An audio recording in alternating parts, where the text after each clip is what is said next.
সময়কাল অতিক্রম করছে।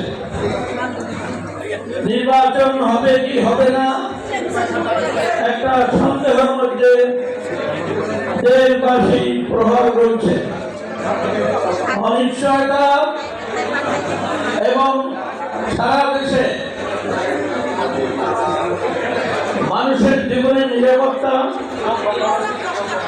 মানুষ কখন কিভাবে আহত হবে, আঘাতপ্রাপ্ত হবে, বাড়ির থেকে বের হয়ে ঘরে ফিরতে পারবে কিনা, এরকম একটা সময় আমরা এই কাউন্সিল করছি। জাতীয় পার্টি শাসন আমলে পল্লীবন্ধু হোসেন মোহাম্মদ এরশাদের 9 বছরের শাসনে যারা নেতৃত্ব দিয়েছেন এই প্রথম সারিতে আমাদের সিনিয়র সাবেক মন্ত্রী পরিষদের সদস্যবৃন্দ আছেন।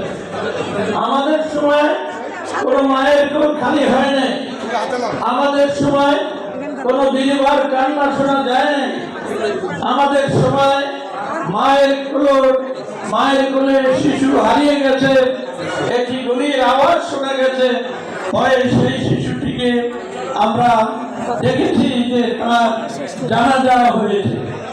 এইরকম হাজার হাজার ঘটনা সংঘটিত